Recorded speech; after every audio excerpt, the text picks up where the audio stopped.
On what they try to post.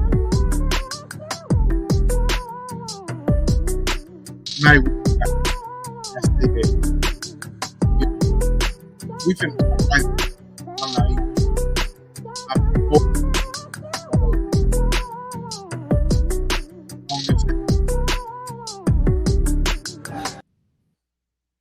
Yes, sir. Yes, ma'am. We here.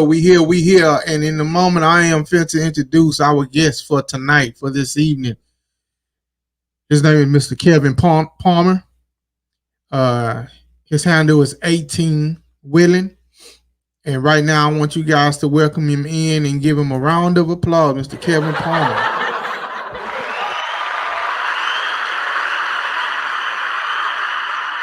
What's going on? What's going on? Not much, brother. What's happening? Oh, ain't nothing much. Can you hear me? Yeah, I can you good now.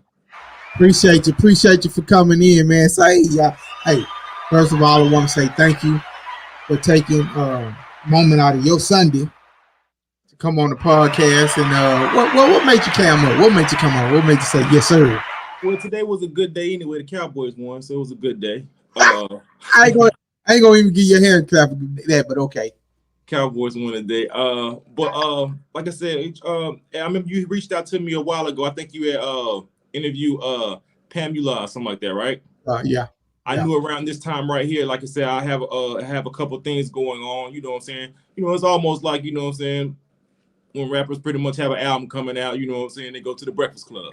Right. You the Breakfast Club. How about that? Oh man. How about that? Let's go. Let's get it then. Let's just jump right into it. Introduce yourself.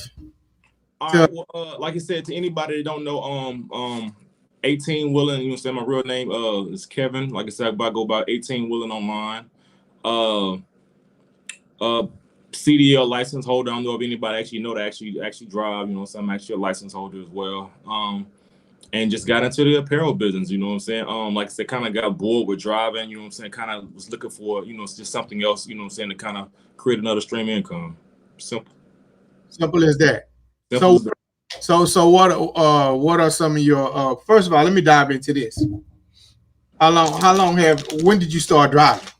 Oh yeah, I'm still new compared to you guys because I watched a couple interviews on you. Like I said, I did my research, you know what I'm saying? You old school. Like I said, I got mine back in 2016, right? Yeah, about 2016. And me and my old lady, we pretty much knew from the beginning that we pretty much wanted to go the owner operator route, get some trucks and get some drivers and stuff like that right there. And we accomplished that. You know what I'm saying? And I told a lot of people, and of course we talking about a different time, especially from the times we're talking about now. I'm sure we'll get into that. When it was flowing hand over fist during those times, I used to tell people, I was like, yo, it's a good business to get into it. Know what you want to do. Don't get lost out here. You know what I'm saying? Because the money's coming. Go ahead and grab it and do what you need to do with it. What you claim you want to do with it. So many times you said the right thing, man. If you're gonna get in it, find out what you want to do, jump in it, and handle your business. That's right. So when you jumped in the trucking world, where did you begin? What did you start driving? What do you mean? Did you do flatbed? Did you do van? Oh, no. All right, cool. We will start from the beginning. I started like I said, from North Carolina. I went over to Trans Am. Trans Am had pretty much roped me into that or whatever. So I slid over there for about 2 weeks. And it was, Trans Am, if I'm not mistaken, I want to say they do reefer units, if I'm not mistaken. Right. At least that's what we was on. We was on reefer. So I did over there, and I realized that one for me, it didn't take me long. Like I said, 2 weeks. I went back to the house. Then I did flatbed for a company out of Savannah. I can't remember. I want to say maybe CT. I realized that one for me. You know what I'm saying? I know those flatbed drivers. I think you're a flatbed driver as well. Like that's a different kind of beast. It ain't for me. You know what I'm saying? So after I went back to van and I've done that ever since. That's I'm cool. I'm cool right there. That's good. I'm cool right there. I'm glad you in the culture. I'm glad you got your CDL. I'm glad you got that skill. But at the end of the day, it's nice to have your hands in other things. So you jumped in the trucking from what career did you leave? Oh man, I was coming out of prison. So you know what I'm saying, like most of us, I ain't gonna say most of us, like I said, like this is a thing for us black people or something like that right there. But that's your story. Yeah. Say again? I say, but that's your story. Yeah. Speaking for me, like I said, I had came out of prison. I was on a work release job at some warehouse, some dead end warehouse, man. Like I'm coming home to a wife, 2 kids, man, and trying to feed a family. I'm at top pay at $9, man. And at this time, yeah, exactly, man. And at this time, like I said, I'm 38 right now, man.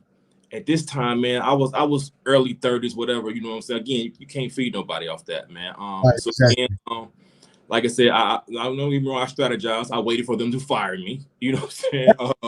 And then I used that unemployment check and went over to go to I went to truck driving school. Like I said, they had a little program out in Greensboro that they kind of did like the little financial aid type of thing, paid for you to go, yada yada yada. You know what I'm saying? So I went over there, done that, man, and that's pretty much been my field ever since. And like I said, I've met a couple guys that had like felony backgrounds, and we all said the same thing, if we didn't knew about this information and it just knew about trucking, we'd have never went that route, man. Would have never went to prison. You know what I'm saying? And I want to say, even they say Tupac even said this years ago, like, yo, man, black people should have a CDL license. You know what I'm saying? Even when stuff get kind of rough, it's like, yo, what other industry? We was talking to my cousin the other day, man, what other industry you know of you can pretty much jump into, even as a company driver, you know what I'm saying? And go and make $800-900, you know what I'm saying? Or maybe even $1,000 a week, you know what I'm saying? Type of on the low end. Now, of course, there's other people that got other information that we may not be privy to that can say, hey, man, I can go do such and such. Hey, on our side, this is what we know. We could do that, you know, at least that'll put us on our feet. Yes, sir. And that's, and bro, I promise you, everybody can't get into it when they're coming out of prison. Right. Like I studied while I was in. Okay. Because I knew what I wanted to do once I got out. So we had programs, but the list was so long, man. It was like a 5-year waiting list. That's right. On the list. Right. And most of those guys who were already driving or in those classes, man, they were waiting for the next job to open up. I'm waiting on you to go home. You know what I mean? Yep. So I had to just do a lot of studying on my own, just kind of reading up and while going to college. You know what I'm saying? In prison. And so when I got out of here, I kind of knew I had a vision of what I wanted to do with my, moving forward. Absolutely. And so that's where how you want to say it? I developed the passion and the love for trucking. Okay. And once I got into it, then I'm the type of person where I don't back down from a challenge, and every day I get in the truck, it's a challenge. And so I agree with that. I'm still new, and I say that. So for you to say it's still a challenge, I don't feel too bad about me when I'm out there. Oh no. You find somebody that say when they get in the truck, it ain't a challenge, it's a challenge. Because every day you get behind that wheel and you fighting against other 4-wheelers and other 18-wheelers, it's a challenge. Just in that by itself. We're not even talking about the load. That's right. So, let's jump into this. 18-wheeling. Okay. Why? The way you spelled it. Mm-hmm. And Why that particular name for your company? Oh, okay, cool. Well, the way I spelt it, was don't get me wrong. I'm not gonna say, oh my God, it was just something just super creative that I came up with. You know what I'm saying? Right. I knew Okay. for sure I knew for sure I wanted, you know what I'm saying, the 1 and the 8. You know what I'm saying, to match the I and the G. Like I said, you can Google that all day, and people got 18 wheeling windows, yada yada yada. Excuse me, 18 windows, something like that right there. So that spelling isn't unique. The reason I wanted the name so as soon as you hear it, you automatically resonate with, you know what I'm saying, with the industry. You know what I'm saying? So I wanted to cover that off jump. Um, After that right there, it was time to come up with a logo that, you know what I'm saying, and people that's in our culture. You know what I'm saying? We want it, we'll wear it as long as it's not, you know what I'm saying, corny or something like that. You feel me? You know what I'm saying? And let's just be honest, you know what I'm saying? When our culture get into stuff, we make it fly. It just is what it is. You know what I'm saying? And so we're not the first company to come out to do clothing brand that's let's say trucker themed or anything like that right there. But that's usually the stuff you see in the pilot after you didn't pretty much spill some on your shirt or something like that right there. It's just the industry has definitely changed. And like I said, I'm sure you've seen it. You've seen it now to the point where you're seeing guys at the truck stops getting out and they got on Jordans and basketball shorts and a hat or something like that right there. The culture has changed. So I want to kind of combine that type of look with you know what I'm saying, with the industry, you know what I'm saying, but still kind of almost kind of like a nod tip to trucking, you know what I'm saying, in a sense. Like I said, if you in the business, almost like an unspoken code. Like if you know, you know what I'm saying. Like, not to even throw a plug, but you see it's like OTR right here. Hold on, wait a minute. Hold on. Plug any and everything you got. My brother. I'm here for. My brother. That's what it's here for. But like I said, even when you hear OTR, if you're in the trucker, first thing somebody just say OTR, you think over the road. That's the first thing you think of.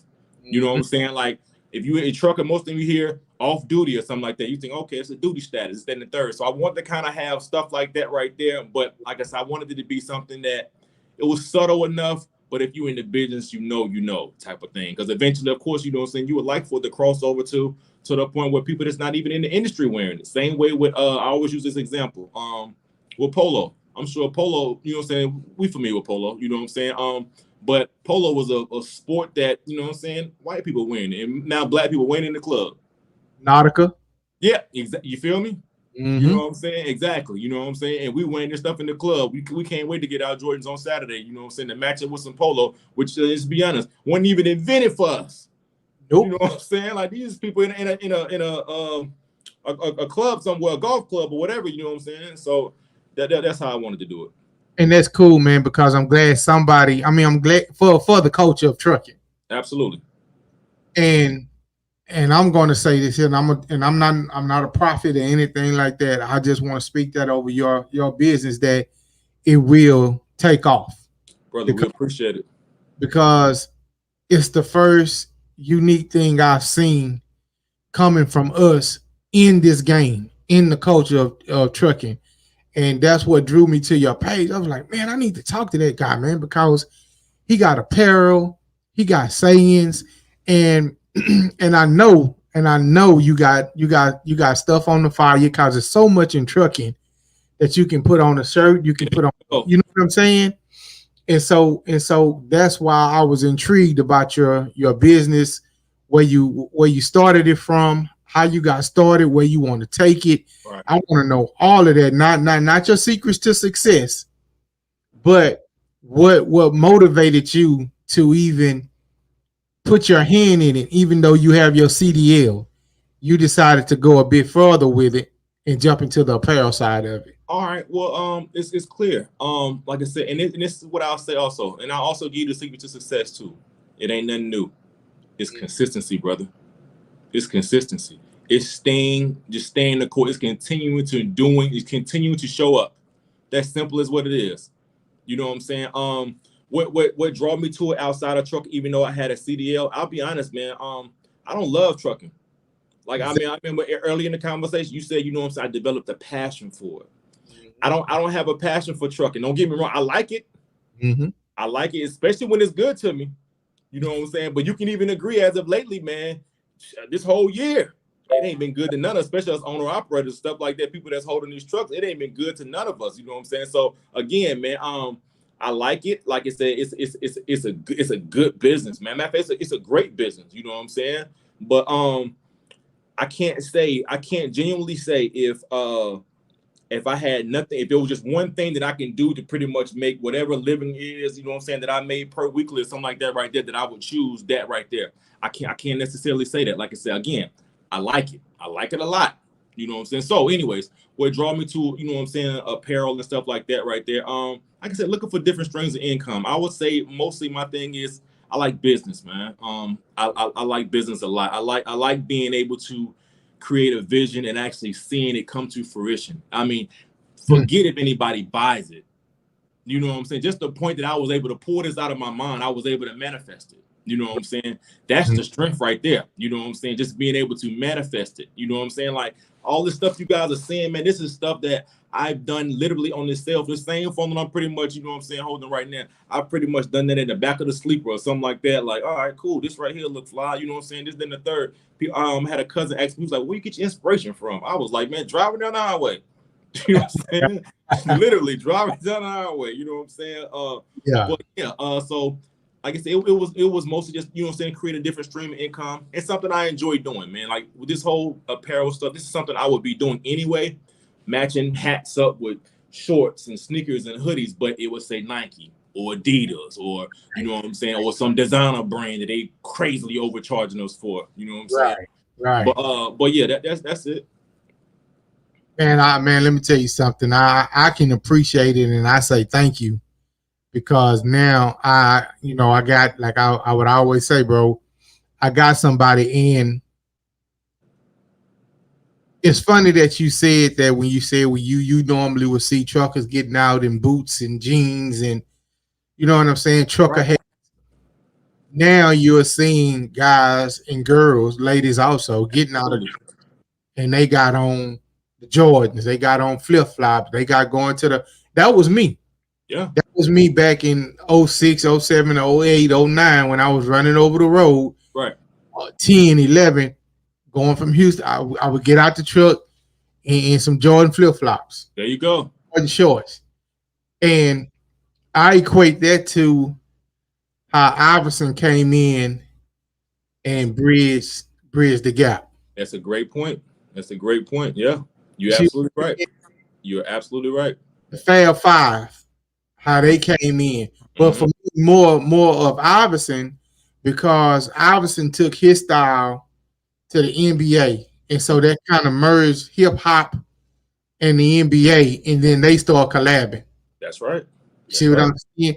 Right. That's what I can appreciate about your style and about your clothing, is that you kind of got that AI type of mentality where you're merging the culture of clothing with trucking or with transportation and all of that. You summed that up perfectly, man. I couldn't say that no better myself.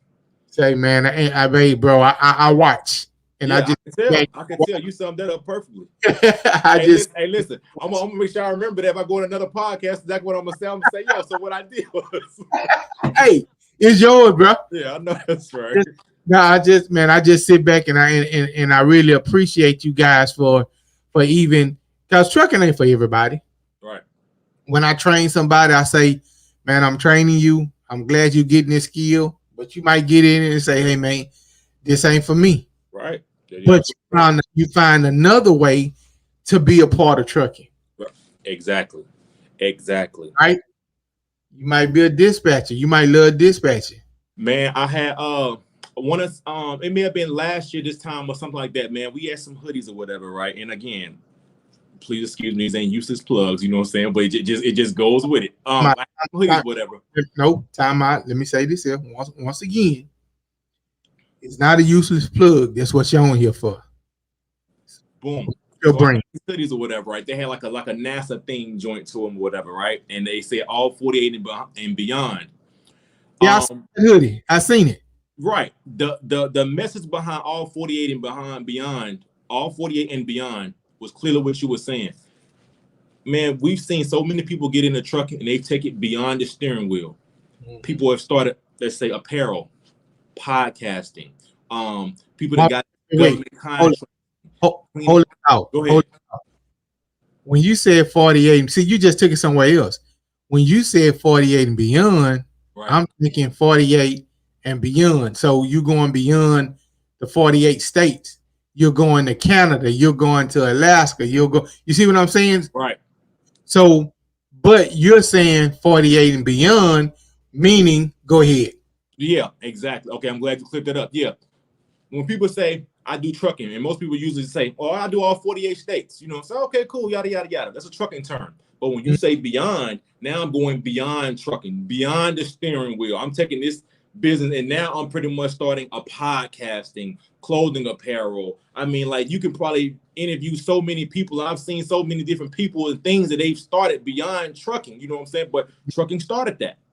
You know what I'm saying? So that was the story behind that. And we still seeing it, man. We still seeing so many people that just got in the truck. Like you said, it's more than one way than just holding the wheel, man. You got people that probably made so much money in dispatching. You know what I'm saying? Credit repair, business credit. I mean, it's so many things, man. Yeah. And so that's what see for me, your love is apparel. You're doing the business part of trucking. I love to drive. I love to teach. Right. I love every little hurdle that comes with trucking, right? But we also have, this is a shameless plug to you. We also have we also created our own brand, which was Millionaire Freight Trapping. Word. Right? So we got hoodies, we got t-shirts. My wife got that. Her business acumen is just, she's always thinking. Nice. She's always thinking. And so that's just another branch of our academy. There you go. You know what I'm saying? Even though we're not always creating, but we do have something created in the apparel field, and it's a Millionaire Freight Trapping brand. So everything. I wasn't even familiar. Like I said, once we get off, like I said, y'all send me a message so I can follow you guys. I ain't even know. Yeah. And what I do is, we got some it's getting cool. We got some hoodies back there. Send me your size, and I'll buy you a hoodie out of the store. Yeah, we'll swap them out. Like you said, we'll talk off camera. Yeah, we'll do that. Yeah, we'll do that. And then we talk about a lot of stuff off camera, because and I need you to send me a flyer so that I can run it on my podcast. You dig what I'm saying? Supporting your brand. You dig what I'm saying? Because that's what it's all about with me. I appreciate it, brother. That's what. So we'll run us through some of the styles that you have when it comes down to your shirts, your hats, your hoodies. Okay. Well, like I said, right now, and man, you got some good questions, brother. What I will say, as far as the styles right now, I'm still, like I said, to me, this is still new. Like I said, we've actually probably been doing this since 2020. And we still new, man.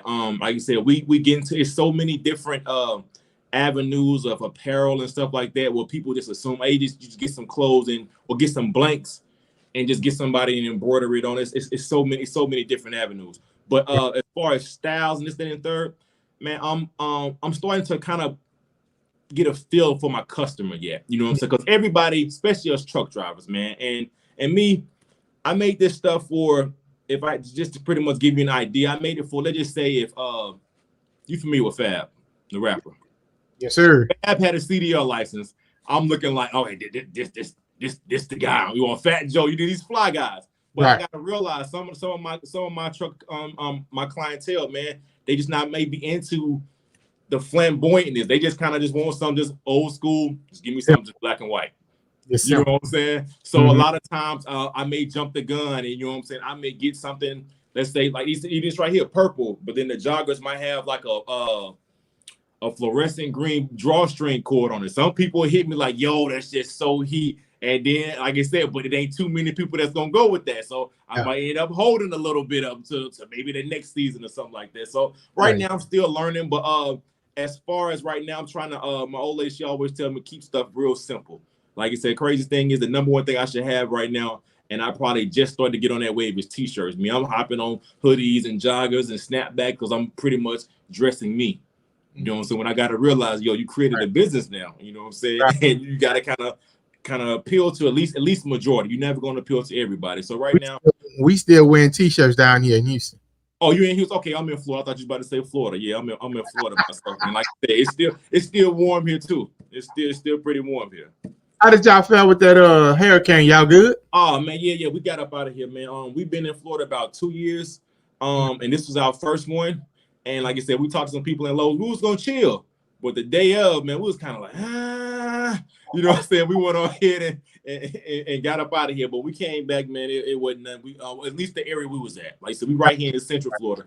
But when we got back, man, it was probably just maybe some little bushes knocked over here and there. That was it, man. Like I said, so we was blessed for that. You know what I'm saying? I can tell you, I pray for them down in Florida because we down here in Houston, we all know too well, you know, the effects of a hurricane. Right. We went through Hurricane Harvey and got flooded out and all of that. We waded in the water.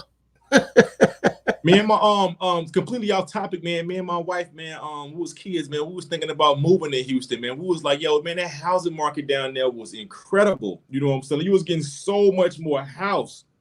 You know what I'm saying? Like that, I mean, square footage and just, I mean, like, and she was even talking, she was like, man, she still may consider maybe not a move, but at least buying something, you know what I'm saying? Like that. And yeah, Houston's nice, man. Houston's real nice. Yeah, and so I pray for them guys, man, because I know the effects of their how their water can be.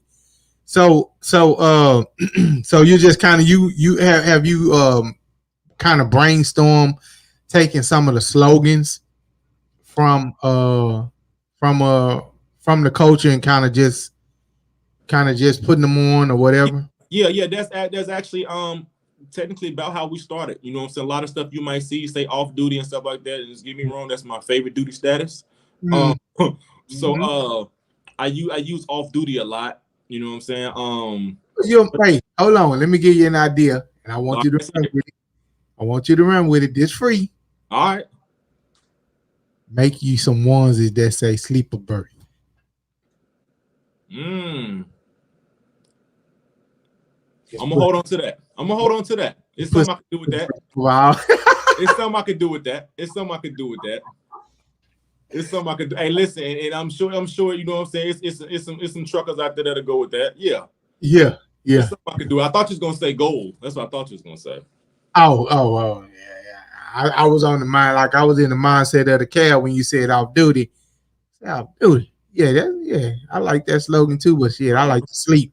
So yeah, it's something I can do with that. You know what I'm saying? It'll probably be a while before I come up with something, but it's that's just something for to start brainstorming on. Okay. Yeah. But I like them 18. I like them 18 hats and all of that, and that's one of the reasons why you kind of caught my eye, because I got to also consulting. My training firm is called 18 Gear Consulting. Word. Yeah, 18 gear with the 8 gear. You know what I'm saying? 18 gear. So It's almost like, we got most of the trucks not anymore nowadays, but back in the day they had 18 gears. Okay. And so that's why I named it 18 Gear Consulting with the number 8 and then Teen Gear Consulting, pretty much the way you kind of, right. You know what I'm saying? So, but yeah, man, just man, tell me about, let's get into the man behind the business. Okay. Tell us about you, the man, what's important to you, what pushes you to even start the line, what pushed you to even just jump out there in the culture of trucking just to try to say, man, let me see what, let me push this. Man, listen, it was as simple as, like I said, man, I'm originally from Birmingham, Alabama, man. I'm old school, man. I'm one of those guys where I take care of my family, man. So it was something that I needed to do. And again, I kept, like I said, with that felony rap on, you know what I'm saying? It's kind of hard just to go get a traditional job. Before I had the felony, man, believe it or not, man, I was do like a lot of call center work. Like I worked for American Express and AT&T and stuff like that. I had to be the guy when you call on the back of your card or your cell phone bill or something like that to answer the phone. But like I said, after that felony rap, all that stuff was over. You know what I'm saying? So I needed something, and her cousin was in it. He had kind of said something about it at one time, and I was like, man, I ain't trying to get into that. This is in the third, you know what I'm saying? Because again, I've never been what's trucking, like a blue collar type thing. You know what I'm saying? I've always been like a white collar type of guy. You know what I'm saying? In the office type thing. And don't get me wrong. It was call centers. It sounds more than what it is. We just sitting there with a bunch of people answering the phones. But like I said, I needed something to pretty much, take care of the family, and $8-9 an hour just wasn't getting it. You know what I'm saying? So the opportunity presented itself. I knew exactly what I wanted to do. I got into the class, man, and it just worked out. I got into the class, it was probably 20 of us. By the time we got to start driving, it was 3 of us, and I was the worst driver. You know what I'm saying? But I was the only one that got out and did exactly what we was all, you're in school, everybody's saying what they about to get ready to do. I was the only one that did it. You know what I'm saying? The only one did it, man. How many kids you have? I got 2. I got a boy and a girl, 16, and my son to be 15 in probably a couple weeks. Oh, you almost an empty nester. Yeah, hey, you know what I'm saying? And we done moved to Florida at the right time. So as soon as they pretty much, you know what I'm saying, man, I'm gonna let we out here. So your old lady held you down while you did that bid? Man, absolutely, man. Believe it or not, man, a lot of this stuff, you know what I'm saying? And like I said, I've seen your podcast a while, and I've seen a lot of your page, man. So I'm sure you can agree, man. Without it, man, it's a lot of stuff we can't do out here, man. We can't, hey, listen. Say again? I say, without a doubt. Yeah, man, listen, over the last, just past weekend, just to give you an example, man, this past weekend, I got high blood pressure, man. It's been up, you know what I'm saying? Crazy high, man. She done nursed me back again. I told her that, I said, you done got me back. You know what I'm saying? You done got me back in the game. Oh, it's just crazy, man, that you say that, because back in June, I got dehydrated from something that I had, a procedure that I had done, and that was the first time she ever seen me in that position, because she always seen me upright and strong and moving. And so it kind of scared her. You know what I'm saying? Because I was in the hospital for like 2 weeks.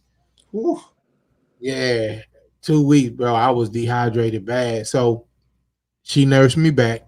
Yep. She nursed me back, got me back healthy, and went back to work.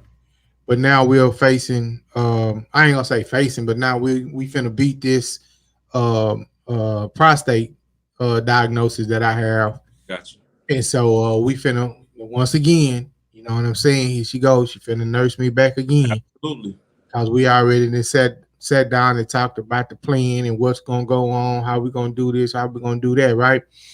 And then it's nothing like, man, I tell you, I don't care what nobody say. I don't care what nobody say. I'd rather fight with mine than fight alone. Absolutely, man. It's funny. Yeah, it's funny. Like I said, the same cut I was talking about, I was telling him that same thing. I said, bro, you ain't tired? You ain't tired? Hey, I ain't gonna say I got tired, but I got weary. I was like, bro, I said, boy, I'd have been dead a couple of times, boy. I'd have been gone. And over. How many lives you got? You know what I mean? Yeah. I believe that we couldn't do it without, and we go hand in hand. Right. You know, God said, I made man for woman and woman for man. So in order to move forward and survive in this life, I think you got to have a strong partner both ways, man and woman. Absolutely. So that's why I salute them. And which brings me to this point. And we're going to get back to your line. We're going to get back to your clothing. I think I kind of sparked a conversation last week. Okay. I had Rachel Barnes on. She was she's known as the Disa Diva on TikTok. Okay. And what made me spark the question was because she told me I was getting ready to interview, and I was like, man, there's a lot of single women in trucking. I said, man, ain't no way I can have my wife out there driving. Yeah, I saw. Matter of fact, I saw you posted on TikTok. Yeah, and I say, what y'all think? Cause me being old school and trucking is prehistoric. Right. I don't care how much technology you put in it. You still gonna need manpower. Absolutely. So it's always you always gonna have to go back to manpower. And so when I said it, I was saying it more on a safety standpoint. But then what also came with that was I can't watch my wife do manual labor like that, because as a man, I feel like I'm not dumb. I'm not stupid. We as men have education, right? Right. We got knowledge. But for me, I've always looked at it as you're the woman, you're the thinker. Right. I'm the man, I'm the hustler, I'm the bronze. And even though all of that commingles now, where everybody thinks, everybody hustles, Right. everybody uses their, physical whatever, Right. I'm still like, if you married to me, I'm going to be more physical than you. And that's where I was going with it, right? Right. Right. It was that on the first thing is couldn't I couldn't sleep at night knowing my wife could running down the highway, you know what I'm saying, driving, delivering loads. That's right. Yeah. I can't sleep at night when she go out with her girls. Right. You see what I'm saying? Because I'm waiting up to make sure she get home and she's safe. Right. So what are your thoughts on that? If your wife decided she wanted to drive? We had I guess what's the word? Talked about something like that right there, but it was never to the point where she'd be a single driver. It would be more or less us pretty much team driving or something like that. So I'm completely where you at with it. Ain't no way. And my old lady, I don't think she would want to either. You know what I'm saying? My wife said I don't want to. Yeah, I don't think she even want to do that. You know what I'm saying? Like I said, like us together, yeah. You know what I'm saying? We got this. Like it's many times that I've brought her on the road. You know what I'm saying? And me and her then kind of, you know what I'm saying, run out for about a week or something like that. You know what I'm saying? Left the kids with the grandparents, something like that. But yeah, I don't think there's something she would even want to do. You know what I'm saying? But I couldn't go for that, man. But like I said, we live in a different time, brother. We live in a different time, man. I'm sure I'm surprised you ain't get much more backlash from that. You know what I'm saying? Because well, I got a little bit because I think more people understood where I was coming from with it versus me trying to tell women not to drive or me questioning women why they're driving. I had a mom that started out working with Baker Hughes, and before it was Baker Hughes, it was Hughes Tools, right? And so I'm the last one to try to tell a woman what she can't do. Right. You dig where I'm coming from? Right. I was really starting a conversation because me and another young lady, Flatbed Diva on TikTok, interviewed her. I asked her a question. I said, man, why is there such a big gap or misunderstanding between the black female driver and the black male driver?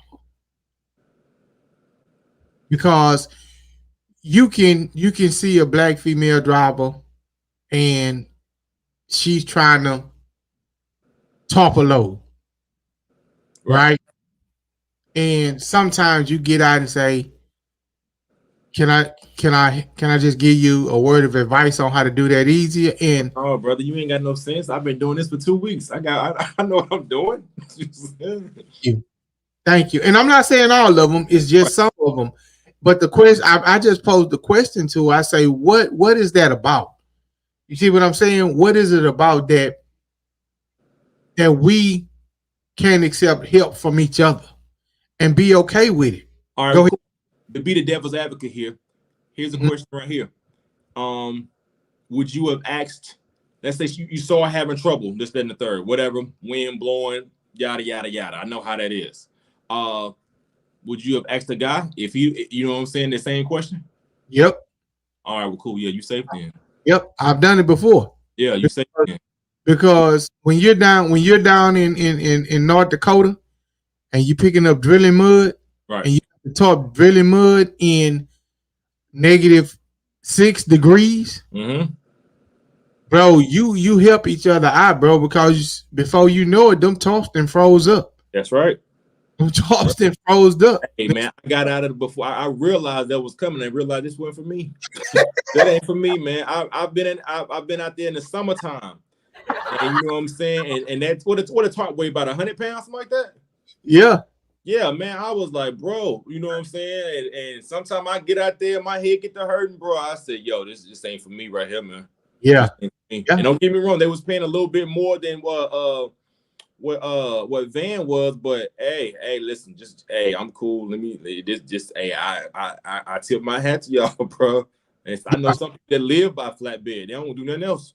Oh yeah, yeah. And see, that was just that everything sparked from the question I had with Flatbed Diva, and she was just like, James, I don't know what the problem is. She said, but I'll take help in a minute. That's a fact. I'll take help in a minute. And we in the conversation went on into something else.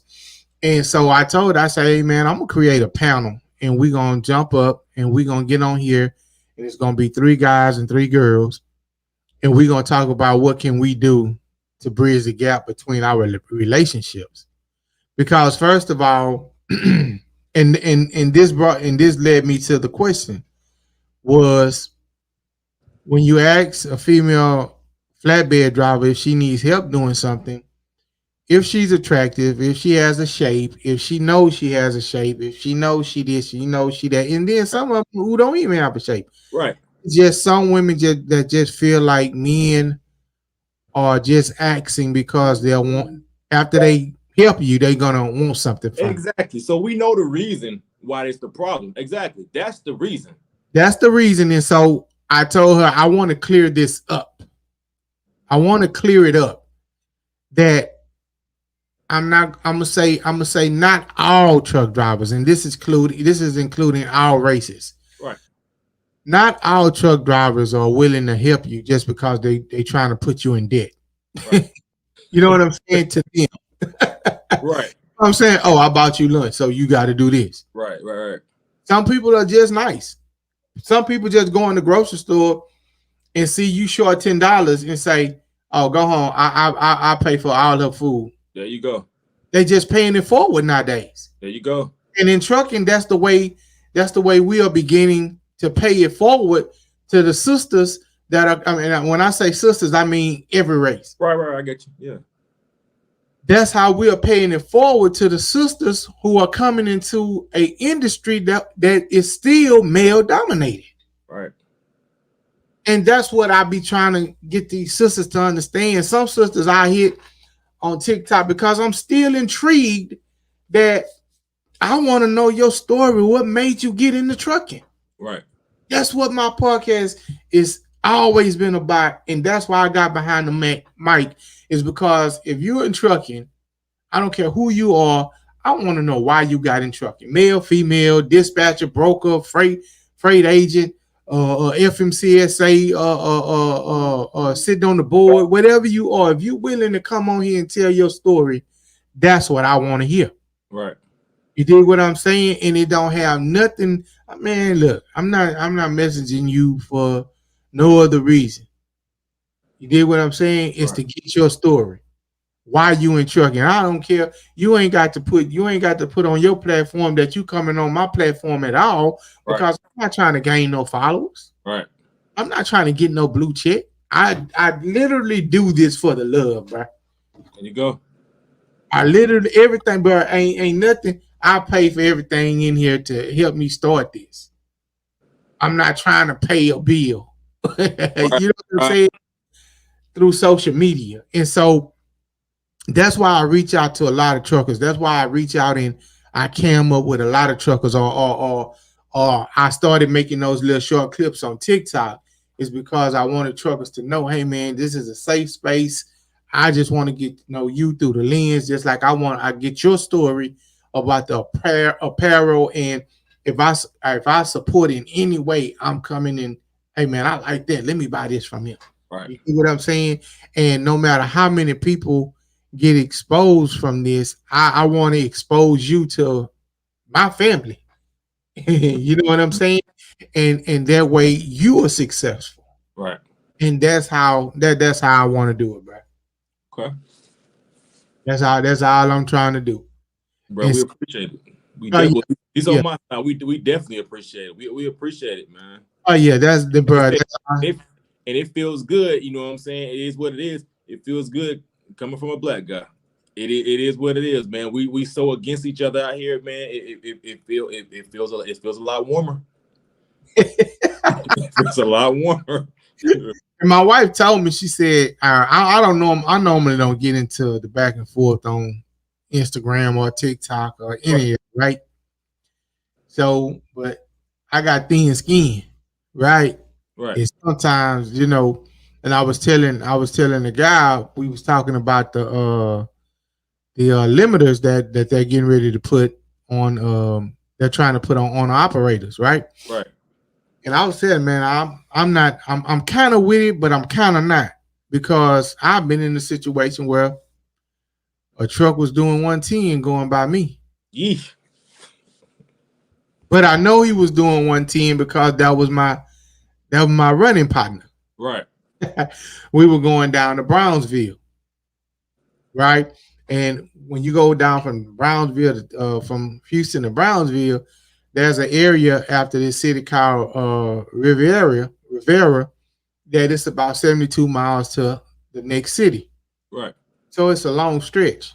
So most of the time it's at least three of us, and we going at the same time. So I'm in a P. I'm in a Freightliner. He in an old school P, 18 speed, and Right.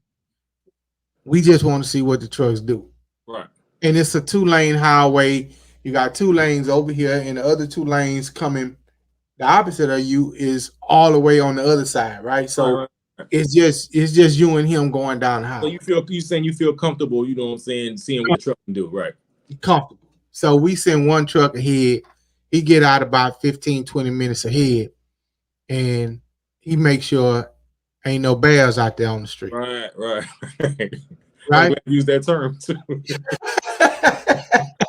it ain't none of them out there.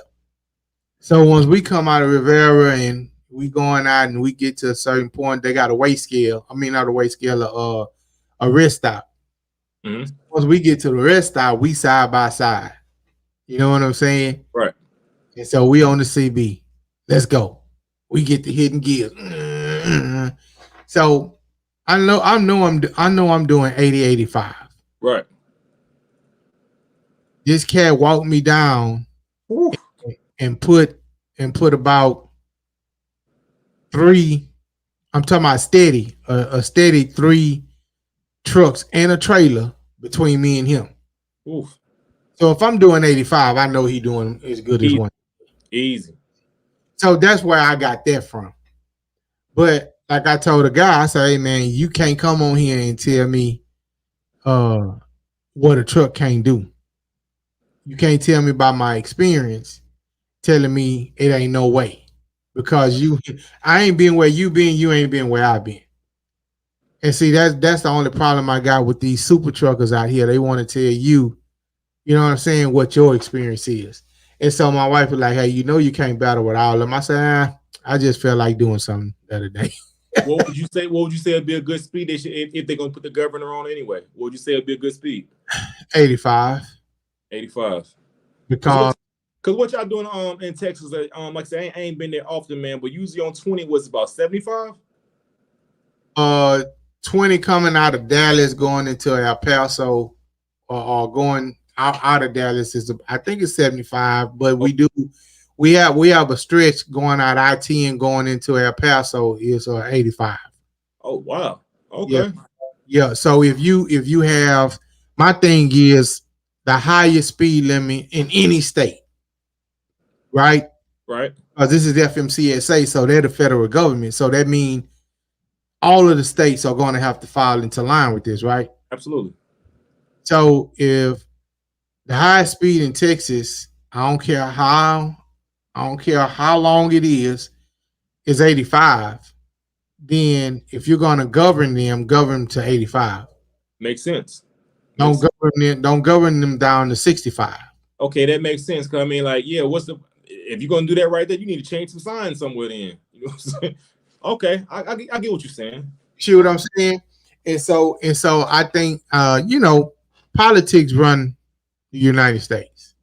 What do you think the reason behind all these? Because I noticed that happened. And again, excuse me for saying it wrong. What's the new joint that they was talking about in California? What's it called? An AB5 or something like that? Yeah, AB5, where they're getting ready to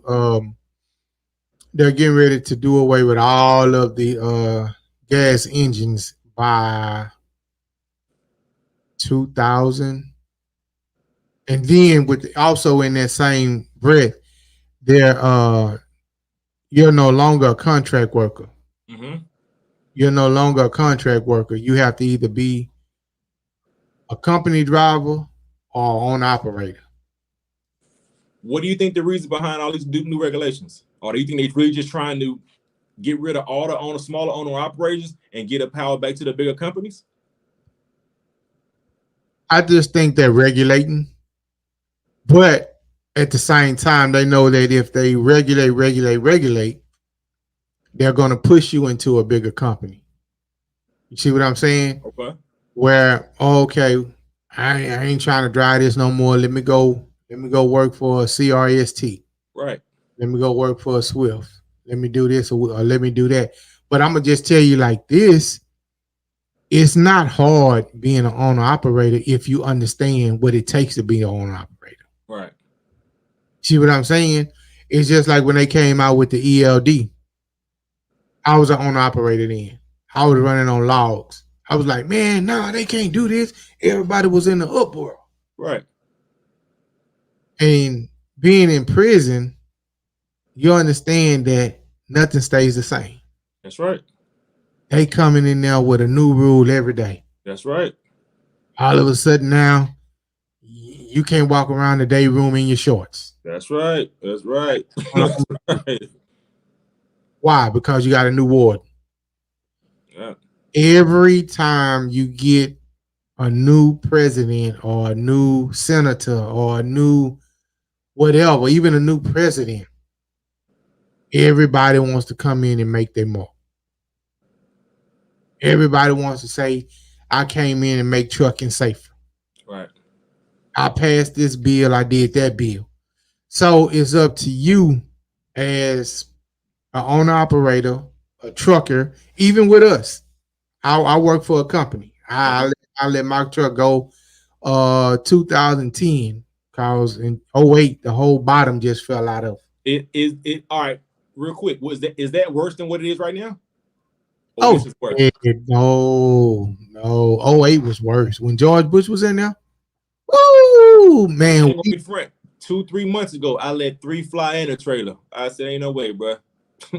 Bruh, in 08 compared to now, yeah, my God, bro. I was like, bro. I told the company I was leasing on. I was leasing a truck from Ryder. Right. And it was good when we were running pipe up to Button Willow, California. Right. Down to Brownsville and all that kind of stuff. But then when all of the oil rigs started drying up, and it wasn't no drill no more. Right. Man, everything started drying up, and then all other drivers started doing loads for less than what you're supposed to. Right. And that's what brought about a big change in trucking is when when a load normally goes for 1,500, but at that time everybody trying to eat, and you bidding on the load, and I'm sitting there waiting to see where I can get the lowest load to. Right. He say he'll do it for 800, but it was supposed to be going for 15. Ooh. And then once that happened, it kind of stayed there. Exactly. Once that happened enough, that's the new rate. That's the new rate. I mean, it started moving back up a little bit after that, but by that time, I was already trying to look for a way out. Unfortunately, and when you're a praying man like me and you believe God hear you. Absolutely. Just so happened somebody stole my truck. Hey, there you go. And sometimes you think like, man, why is this happening? It's forcing you into what you prayed for. That's why people move fast enough. You know what I'm saying? How many you want this? Yeah, it forced you. You are absolutely right. Man, that's why a lot of people scared to pray. Because they know if they stand on their prayer and keep praying for it, God gonna find a way. Right. To help you move where you want to go. Right. But see, a lot of people want to pray and have God just to drop it in their lap. Right. So when my truck got stolen, I said, okay. I called the company I was driving for. I said, man, what y'all want to do? Y'all got a truck open? Right. And for me being an owner operator up against company drivers, I was the number 2 grossing driver in the company. Oh yeah, so you write your own ticket over there. Yeah, So if I want to come drive for you, oh yeah, come on, for come sure. on, we got you. We got a truck open right now. You know what I mean? So I went from I gave it up, and like you said, it's some areas in trucking just not made for you. Right, Owner operator ain't made for me. right, It wasn't made for me. And so and so now that I'm looking at, what's going on in trucking, it affects me, but it doesn't. right.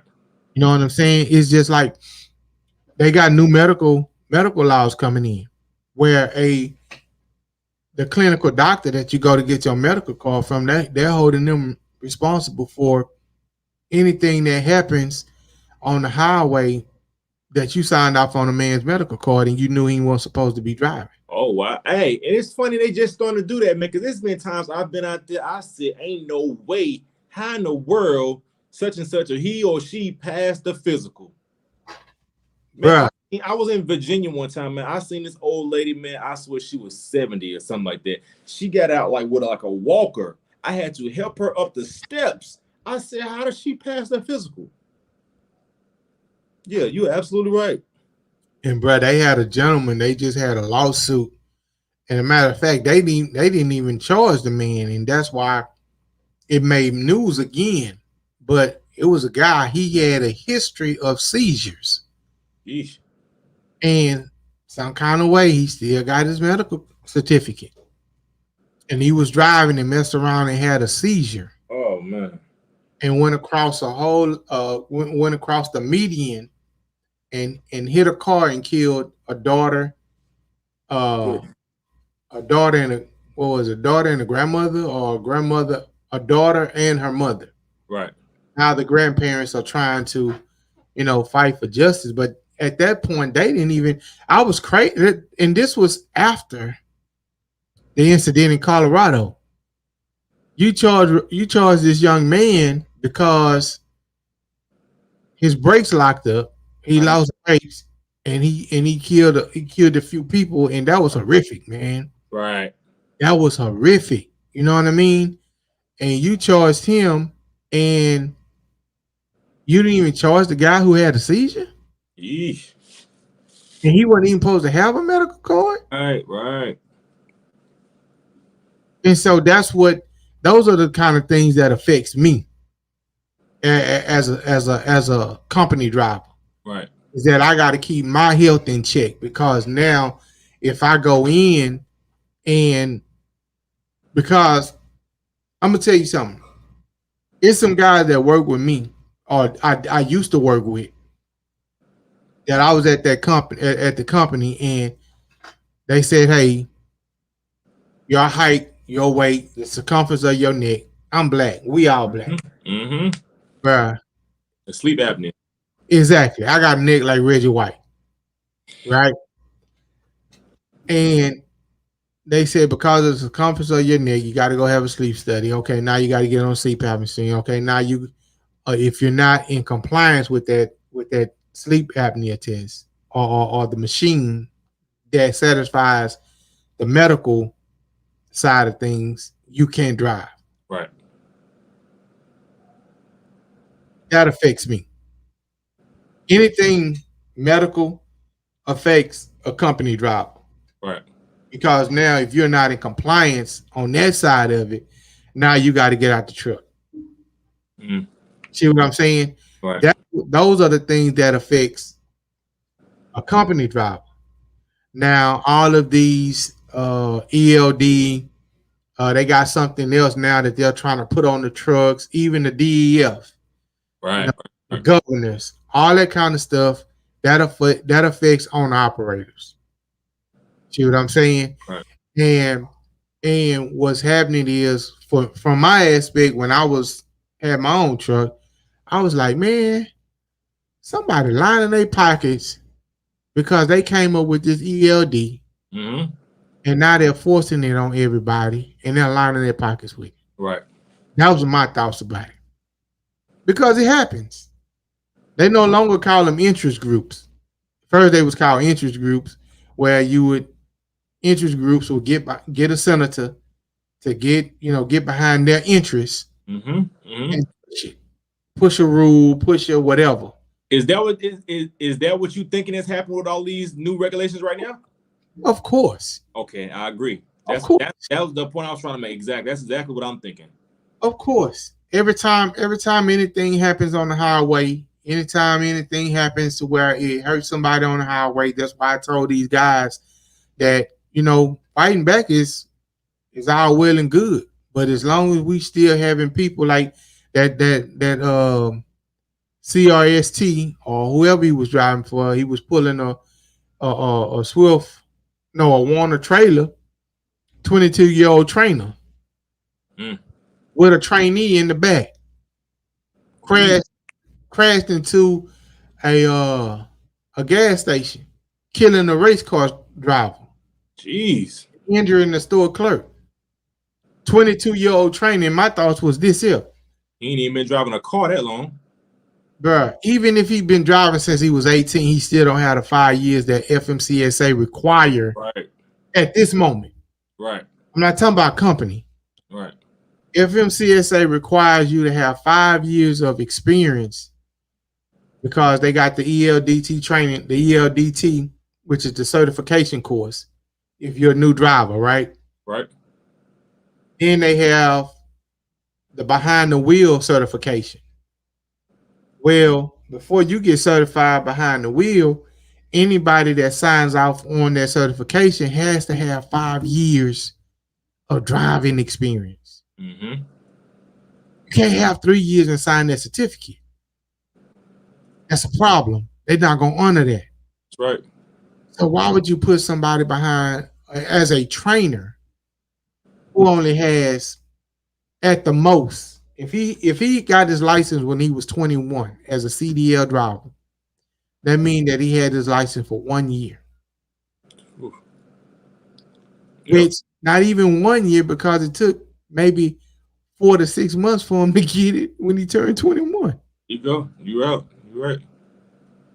You see what I'm saying? And now you got people without the experience training these guys. Now, I'm not saying it happens a lot, but from the video and people talking, it happens more than often. Right. See what I'm saying? And so that's the problem, because that we're as drivers, we're steady giving them fuel for the fire. Right. And it's hard to argue that.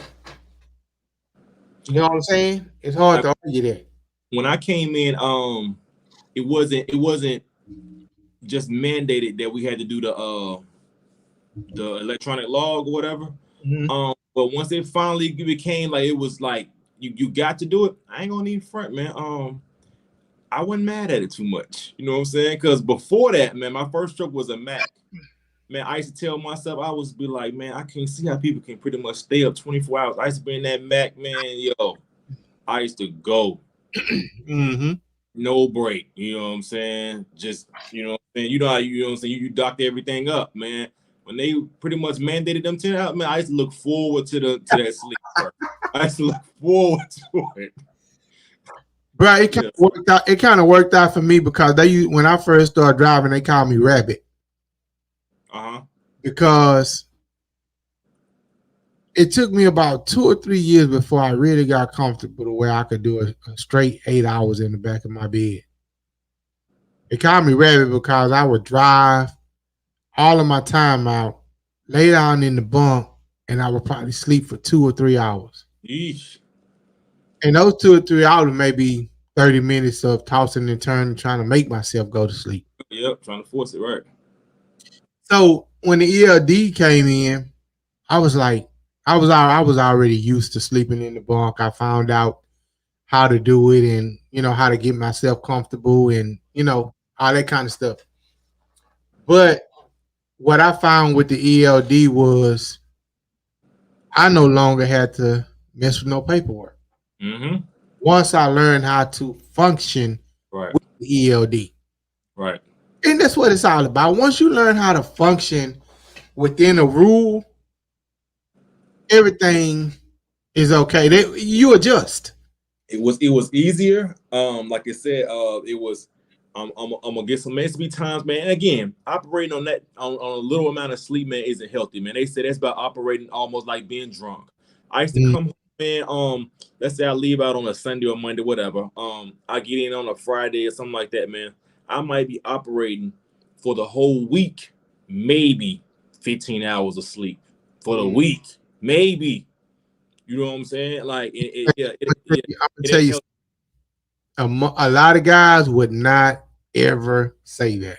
Yeah, it's not healthy, man. It's not healthy, man. So when they came up with that, I like I said, the beginning, you like, yo, it's gonna mess with, especially when you get to a shipper. You know how that could go. You know what I'm saying? They're gonna hold you up, man. But health wise, man, and I'm getting to the age, man, where that, hey, bro, your health is important, man. Like I said, Hey, so even that 30-minute rule, where you have to take a break after eight right, hours. right, You have to take a 30-minute break. I found that you do that regardless. Most of those guys, they start crying once they enact something. uh-huh. You realize you already doing that. That's a fact. You stop 3 to 4 times before Exactly. you ever get to where you're going, so you are already taking that break. All you gotta do is combine all those stops into one. Exactly. You was gonna do it all those Exactly. stops. Exactly. Dude called me, man. How you think I should do this break? I said, bruh, it's simple. Drive 8 hours, take a 2 hour break, which is not a break. Now you're going from just breaking, now you're going all the way into sleeper break for Right. 2 hours, Right. or off duty for 2 hours. Right. Guess what that does? That gives you 2 hours toward your 10 hour That's the split break. joint, right? That's the split. Right. At 8 hours, you can either do 2 hours or do 8 hours, Right. whatever you want to do. But don't do a 30 if you don't want to, Right. right? So now when you take that 2 hour right there, and then you get up from the little nap, because I was a 2 hour man, right? Right. You get up from that nap. Matter of fact, that's a nap and a shower. Right. So now I can get up and drive 3 hours. I ain't gotta waste my shower when I get to I ain't gotta waste time with a shower when I get to where I'm going. I don't have to hit a Loves. I can hit a rest stop now That's right. and do the other 8 hours. See what I'm saying? Right. So I said, man, it's a way to make this thing work in your favor.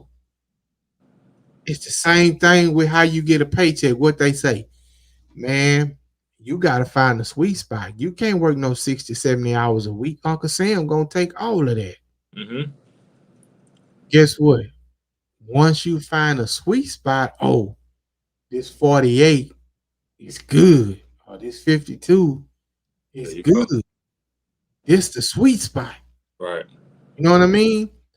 It's all according to how you work your business, your time, to make it benefit you the most.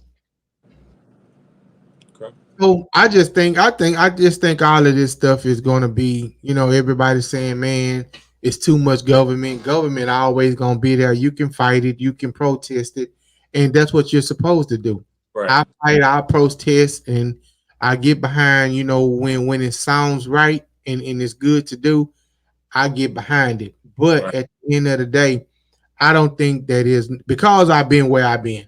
And I tell my wife all the time, I think I got an advantage over a lot of people because I for 10 years I had to adjust on a yearly basis Mhm. because it was something new that you had to adjust to, and you ain't had no choice. That's right. So now with me being free and I'm able to adjust on the fly and not letting it affect me as much as they wanted to. See what I'm saying? Right. So it don't have nothing to do with um are you for government? It don't have nothing to do with that. It's just I know how to adjust on the fly. Right. in the middle of the race, I know how to adjust because I feel like I feel my shoe shift, and now I gotta run a different way because I think one of my cleats thing fell off. There you go. Exactly. I'm not finna stop Right. because shit, I ain't losing. Right. If I stop, I'ma lose. Right. I just got to make an adjustment. That's right. You gotta adjust while you're in the middle of the race. So that's how I see it. Okay. In anything, because they can come through and say, well, we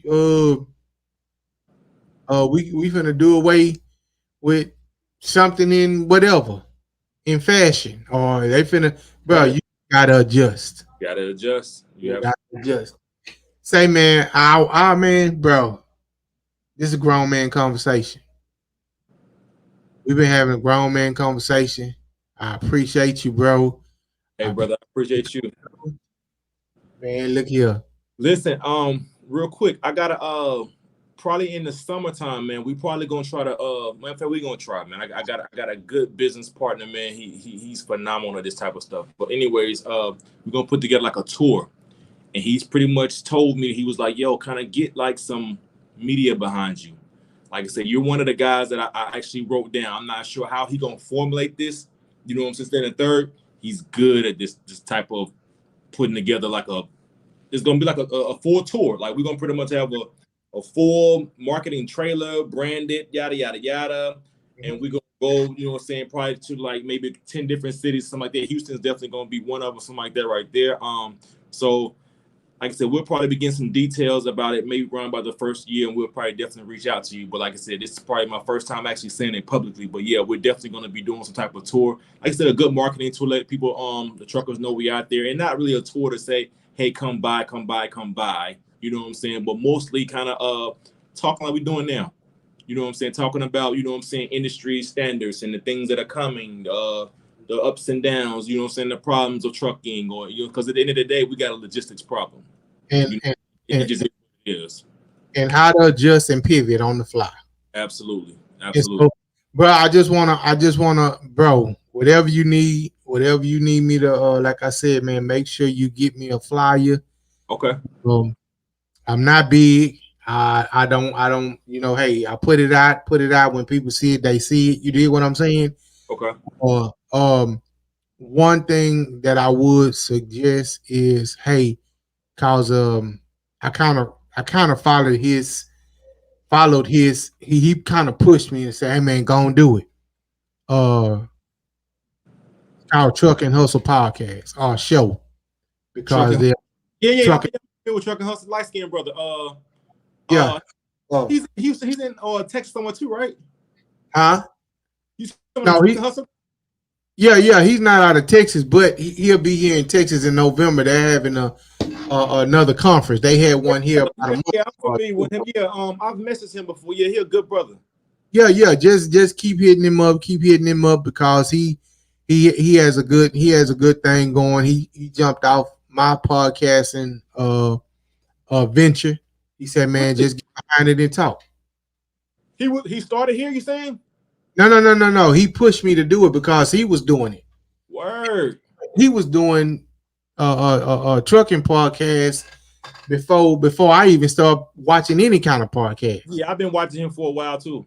Yeah, and then he had my wife on because she was, she had her dispatching courses and she was moving forward with the industry and getting people trained to dispatch broker. And then we was building up our academy to train drivers, and she was the driving force behind all of that.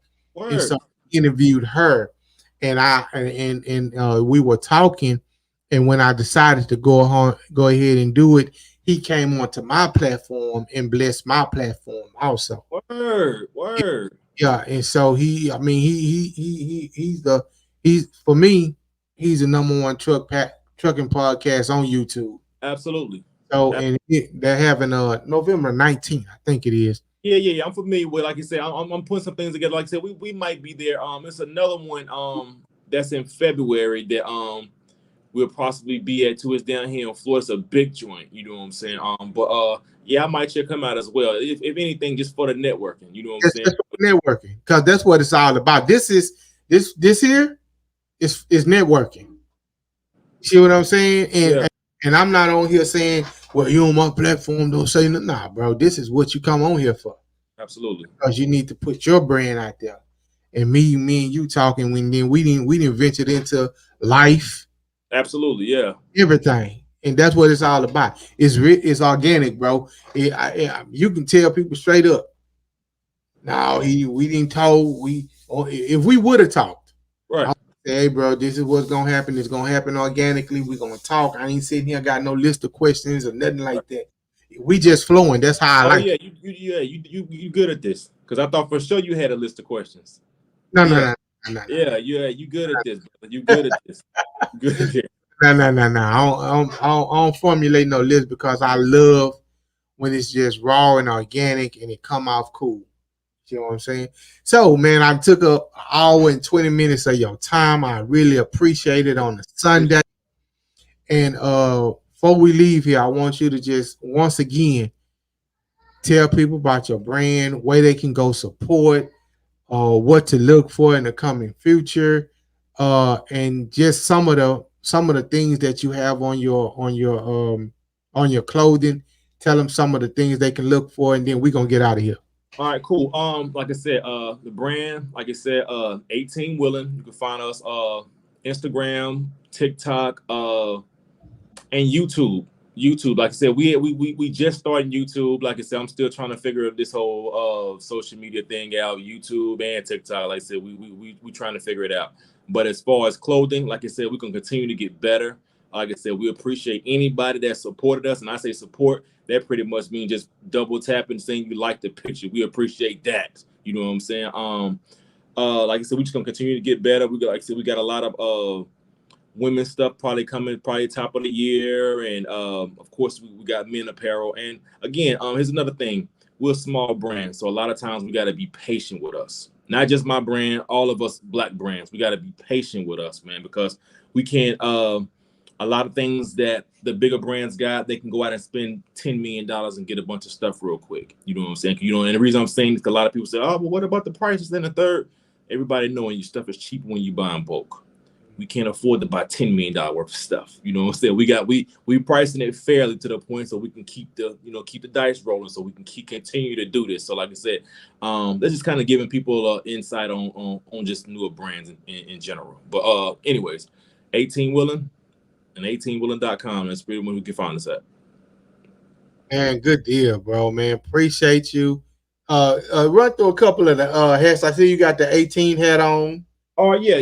This is our standard hat here. Got the big logo here, purposely big. We want people to pretty much know it. On the side here it says late nights, early mornings. Mm-hmm. It says off duty. Oh yeah. This one right here, these are our new ones we got in here. Of course, this is the flip on the Baltimore orders, but it says OTR, over the road, of course. Mm-hmm. This right here, this patch right here was made during the pandemic. It says essential worker. This is like, 18, little tag here. It's like I said, and these hats are, when I say they're custom made, they're cut and sewn. What that pretty much means is we didn't go to the spot and just buy a bunch of blank hats and say, hey, listen, embroider with this right here.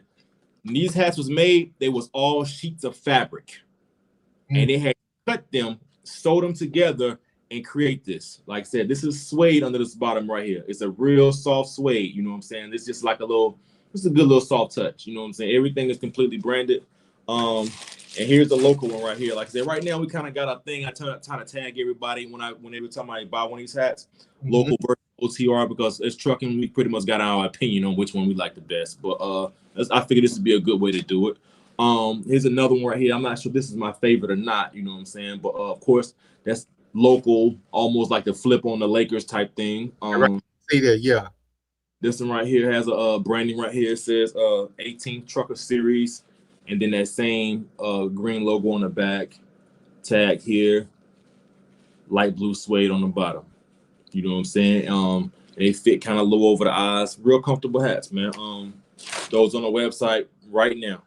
You know what I'm saying? And again, brother, I appreciate it. I appreciate you, brother. I appreciate you letting me pretty much come on your platform. You sharing your platform with me, so we can pretty much, you know what I'm saying, keep the dice rolling on this thing, man. And we're gonna keep doing our thing, and y'all be safe out there. Hey man, like I said, I appreciate you for taking out the time in your busy schedule to come through and bless our platform with your time. And I just want to say thank you. Much love and success. Absolutely. And stay safe, bro. All right, appreciate it, brother. Hey man, we'll talk with you later, man. Hit me up anytime you just want to follow through, man, and just have a conversation. I will. Yes, sir. We'll talk later too. All right. Yeah, matter of fact, I'm gonna text you my number in a second. Okay, bet. We're gonna do that. All right, appreciate it, man. Y'all be safe. Yes, sir. All right. Yes, sir. That was Mr. Kevin Palmer of E18Wheelin. Y'all go out and support, man. Y'all go out and support. Support. That's the name of the game. Support. Because if we don't support each other, who will? Who will? So with that being said, man, I've taken up enough of y'all time. I know everybody is an hour. I know I'm trying to get us out of here in an hour, but when conversations are good, this is what happens. So we'll be back later on this week. I'll probably be doing some more 30-minute news segments. I got a little time on my hands. So, hey man, you guys be safe. Make sure you get in and out and keep your hand on them steering wheels. I have been Mr. Freight Trapping Podcast, and we are out.